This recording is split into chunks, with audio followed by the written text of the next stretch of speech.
Hi there, welcome back. Today I'm going to be working on this small leafed Cotoneaster.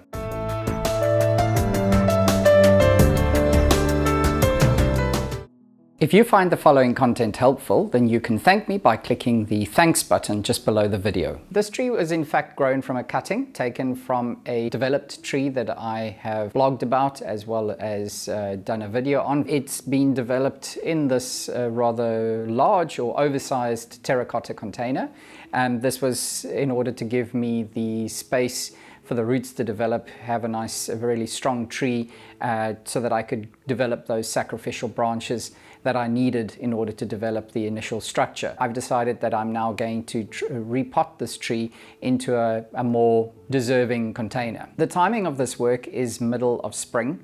You need to be careful not to work on these trees or the species too early on the season if you still have a risk of getting some cold spells. The tree is about to go into flowering. This means that the tree is active and I can now safely go ahead. There's quite a bit of an algae buildup on the trunk. So what I'm going to start off with doing is to remove it from the container, and then I'm going to clean the trunk. I'm just using a root sickle, which will help me to create a small groove between the root ball and the container, and this is just going to make it that much easier to get the tree out.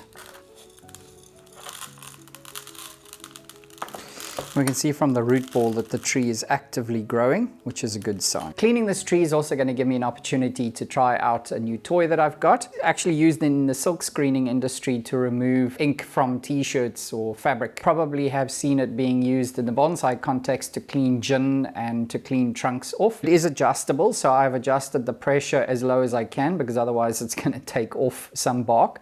However, all is not lost. If you don't have this gun, you can use a nylon brush, which is something that we do have on our website.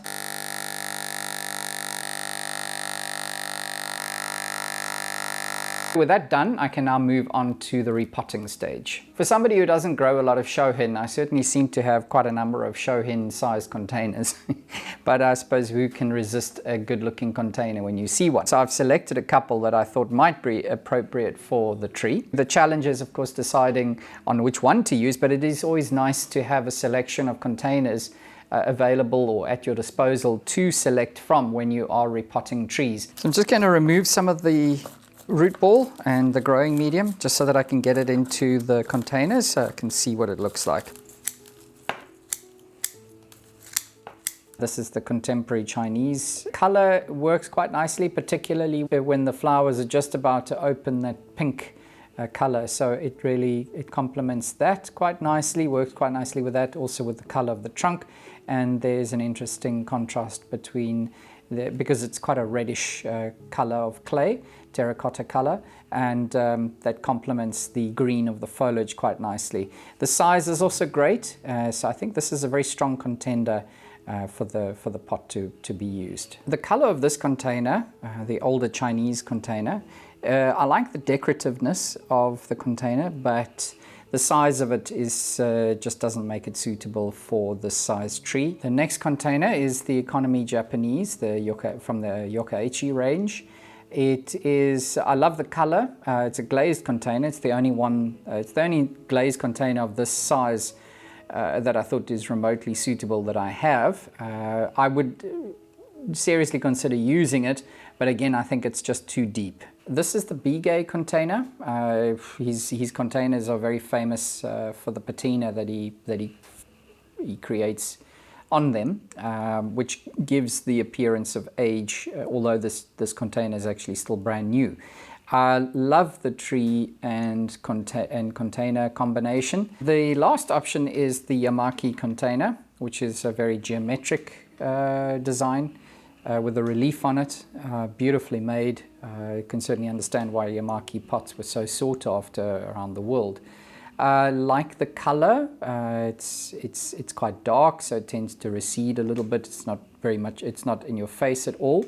Complements the darker patches on the bark, and it creates a nice contrast between the very white flowers and also the green, vibrant green of the leaves. So a very good container. I think the only issue that I have with it is that it is a little bit deep, and perhaps not really suited to this style of tree therefore as well. Very geometric, which makes it perhaps more suited to a more formally styled tree. So I'm going to prepare the container before I finish working the root ball of the tree. In that way, when I'm finished with that, the pot is immediately ready to receive the tree.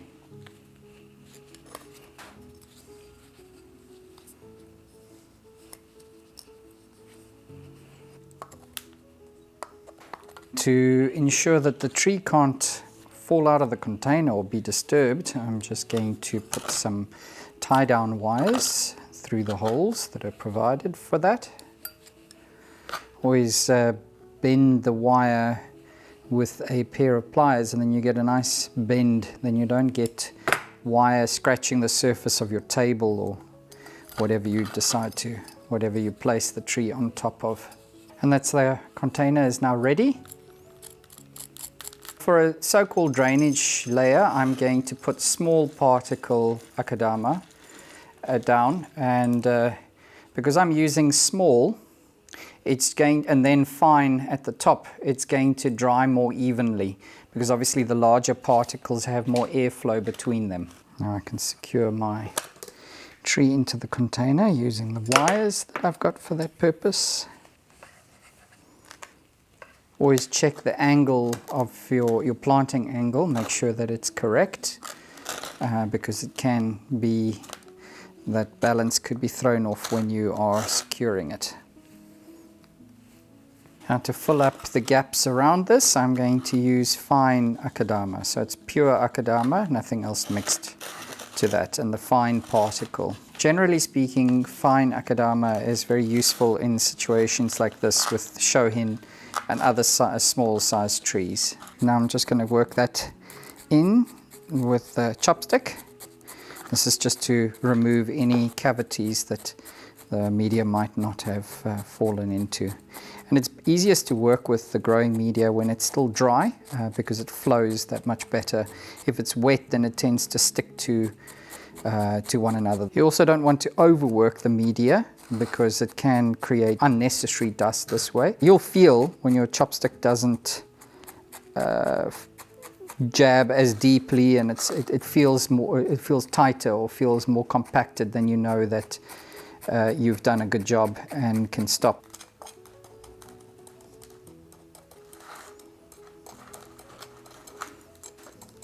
I'm now ready to take the tree outside and give it a good thorough watering, and then just one final step and we're done with the repotting of this Cotoneaster.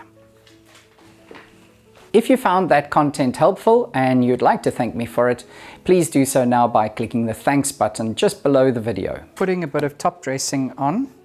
This is just going to stabilize the soil, because obviously now that it's just been repotted, it's going to be very loose, and so when you water, it's very easy to disturb the soil.